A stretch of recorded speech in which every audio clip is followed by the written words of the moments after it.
I loved that experience. I thought it was one of the most amazing experiences of my life. Welcome back to my channel. We're so happy to see you. I have baby with me. He basically only naps during the day in the carrier, so yeah, I'm also on a bouncing ball, so if I'm bouncing sometimes, that's the reason. I'm very excited for today's video because these videos, birthing stories, they were such, I wouldn't say savior, but they were such a big help for me and in my preparation for going to birth. I found birthing stories, and especially positive birthing stories. I only watched positive birthing stories. I know that anything can happen during birth, and not every birthing experience is positive, but you know, I didn't want to kind of jinx it and paint it badly already before birth. If it happened to be negative, then so be it, as long as baby comes out healthily. That was the most important for me. But with my mindset, I wanted to go into birth, of course, positively, and these positive birth stories really helped me, because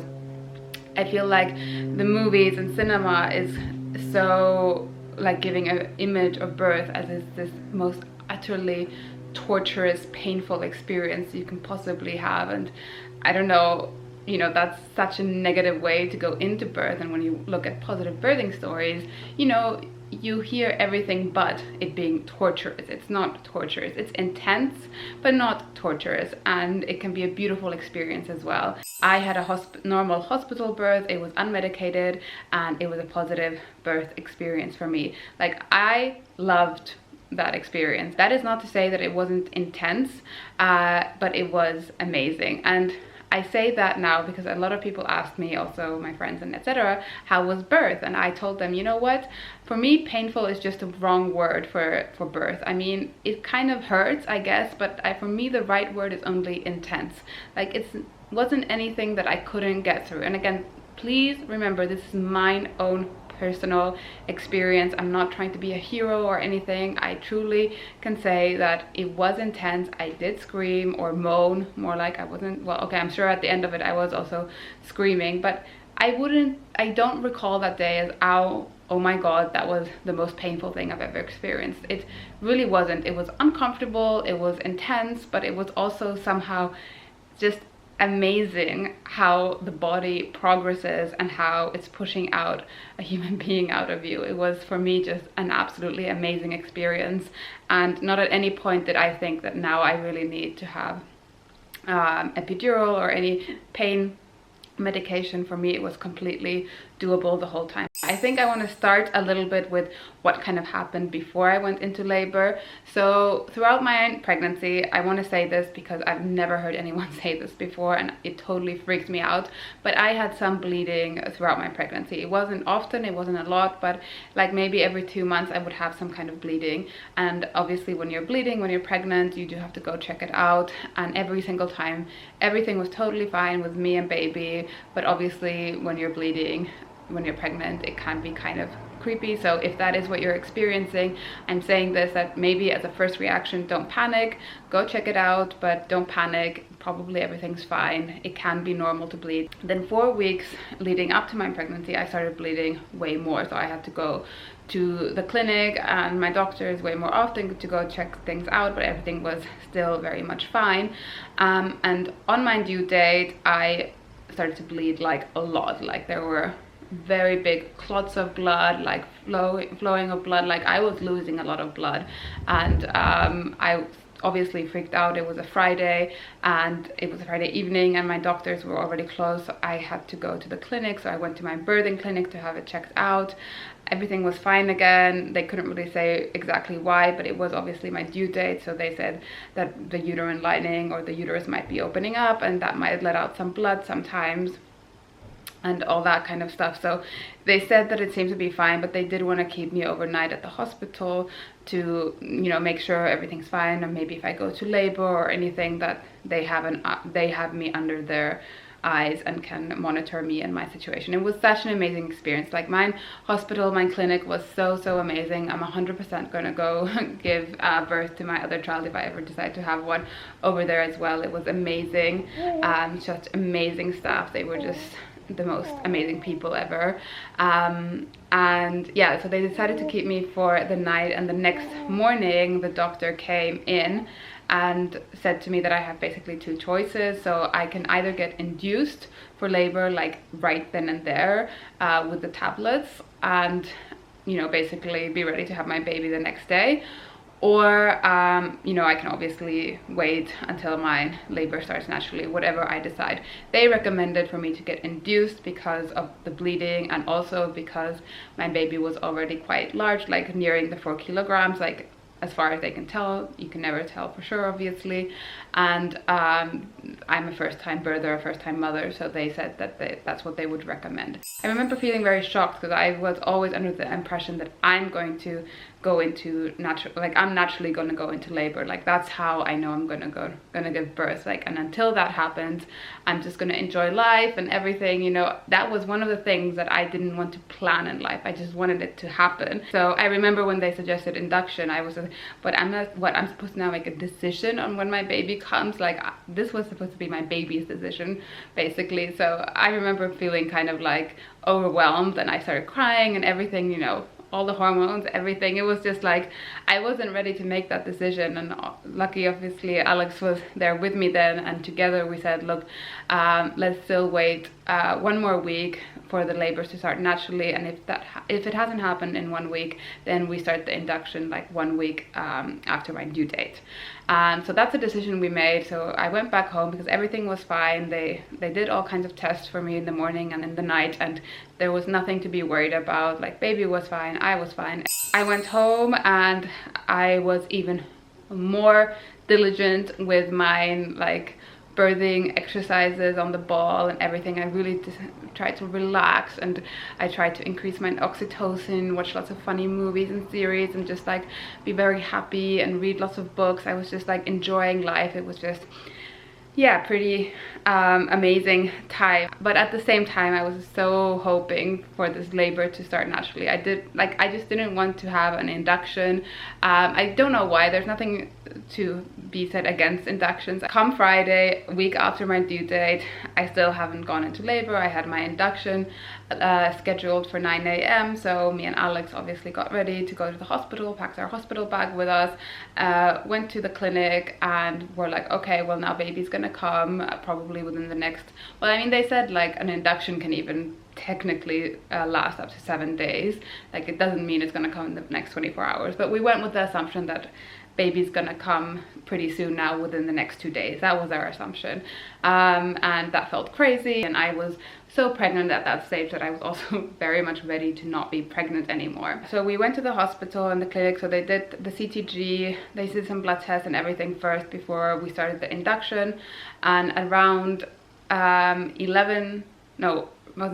a.m. I think, yeah, around 10 a.m. is when I took the first pills for the induction, and then I went back to my room to read and just to relax. And you know, then I would have my next CTG in 2 hours and probably take my next pills as well at that stage. And so at 12 I had my next CTG, and like pretty much right before 12 we got our lunch in our room as well, and that's when I felt my water break. Like that's when my water definitely broke. I thought that there were moments in my pregnancy, like the week before, that I thought my water had broken, but it obviously wasn't. And this I can tell you, when your water breaks, you will know that your water has broken. It is so wet, like it is not just a little bit wet, it is super, super wet. And yeah, I remember feeling like, oh my god, this is crazy, my water broke. And I obviously thought it had something to do with the induction, that now my water has broken. I went to get the CTG. I told the nurses that my water had broken, and they were like, oh, okay, that's good. When your water breaks, again, it's not necessarily a sign that you're gonna go into labor like right now. We did the CTG. The CTG took half an hour, and pretty much directly after that CTG is when I started to feel contractions. And the contractions were heavy, like pretty heavy from beginning on. Like they weren't just light. I was like, okay, I'm in actual pain. Like I want a birthing ball. I need to get into some kind of good position because I am in actual pain right now. This is like pretty uncomfortable. Like it was at that stage ultra manageable still, but like I was like, this is definitely a contraction.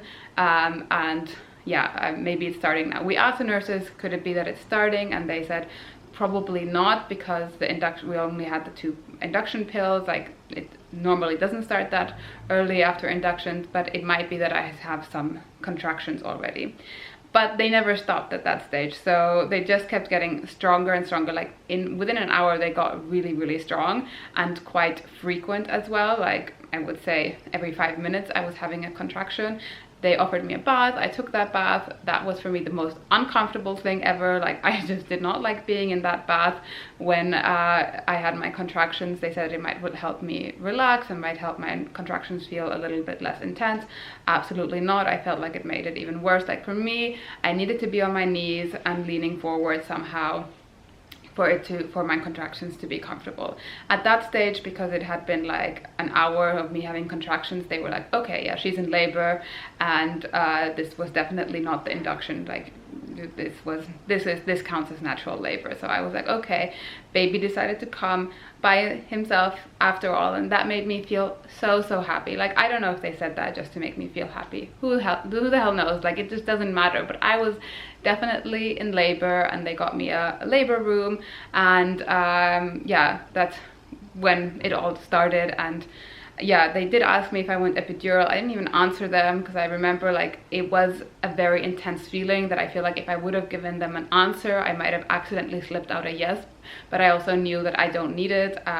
This is very manageable. The pain and the intensity of the contractions is manageable. I just need to be able to do my moaning and whatever noises I want to make, and be able to be on my knees and on my arms. And they made everything possible. The nurses in that clinic were absolutely amazing. I feel like midwives are heroes. Like they do such an amazing job, at least especially the ones in my clinic. They were just absolutely amazing. Anything I wanted, anything that I said that I need, it was there in a second, and they made it happen for me. Basically, like my labor story is pretty short and sweet in the sense that it was an 8-hour labor. So I did not have a 24-hour labor or anything. It was 8 hours. So like at around 8 p.m. baby was here, Max was here, and yeah, my contractions just kept getting obviously intenser and intenser, but they were never like, they were intense so that I had to like really moan quite a lot. And at the end of it, when I was pushing him out, yes, I was screaming, and I did tear a little bit as well. I got 2 stitches as well. Yeah, that kind of pushing him out of view phase is very intense. But again, I just feel like painful is the wrong word for it. It's not painful, it's just absolutely incredibly intense. And what helped me throughout the whole labor process was that I kept thinking that every contraction lasts for around a minute, and then I have a break. Even if the break was sometimes like 10 seconds long, I still have a break. And that was what I was kind of looking forward to in each contraction. I was like, okay, I can do anything for a minute, and this was totally fine. And Alex was there. Like for me, he was the best support ever by literally staying there quiet, saying nothing at all, and holding my hand when I needed it. But I'm so happy he recognized that that's all I needed from him. I needed to do everything else pretty much on my own and with the help of the nurses. And the nurses were the ones who were like giving me words of affirmation and saying positive things. But for me, that was also important that Alex didn't do that, because I was like, I would be like, well, how do you know, basically. And the nurses, I obviously very much know that they know what this is like, basically. So yeah, I had an 8-hour labor, which is completely doable. Time goes by so fast when you're in labor. Yeah, when baby was there, it was just absolutely incredible. I remember they were like, okay, baby's out, and I was like, what? And then I turned around, and there he was, and he didn't cry when he came out, which I know you usually want your baby to cry, but he was very obviously conscious and breathing, and just, yeah, he was just having a chill moment in his life and looking around. And I remember he looked at me, and oh, we put him on my chest, and I just lay with him, I think, for the next 2 hours. I think I was just having skin to skin with him, and it was such an amazing feeling. Yeah, I would absolutely 100% do that again. Like, it almost gave me some kind of high. I don't know why. Like, I think some people get highs from giving birth. That was like my birthing story. Like, nothing really happened during that time other than contractions getting stronger and everything, and like the time between the contractions got a lot shorter. Afterwards obviously comes giving birth to your placenta as well. I remember thinking though that, you know what, I am so exhausted, like what the heck are these guys asking me to push out my placenta yet? I remember when they said to do it, I was like, no, I can't do it right now, I need a bit more break. And they were like, okay, that's fine. And then in a while they were like, okay, now you really kind of need to push your placenta out. And I was like, okay, let's do this. I did it. I thought that was quite difficult as well. I thought that was almost more difficult than giving birth to a baby, because I was so exhausted and just kind of so relaxed already. Like I thought I knew it wasn't over, but I was so like, oh, baby's here, now it's over. And then I just had to do that still. So for me, like, motivating myself and my body to push the placenta out was way more difficult than motivating my body to push the baby out. But like the pushing part was obviously quite easy, and yeah, placenta came out, but unfortunately there was some placenta left inside of me, so I did have to get like a small operation for them to get the rest of the placenta out. I got anesthesia, so they put me to sleep so that they could get it out, and Max had some skin to skin during that time with Alex. And yeah, I remember when they put me on anesthesia, I was just like, I woke up and I was just like, oh my god, I'm so happy I got some rest. That was such much needed rest. I remember that I was just so exhausted. I feel obviously very like sorry for people who have to go through 20-hour births, because you must be freaking exhausted, and I was already so exhausted after 8 hours of birth. I woke up and I was just like so happy that I got some rest. And at that stage I was super hungry. Alex and Max were waiting there next to me for me to be woken up.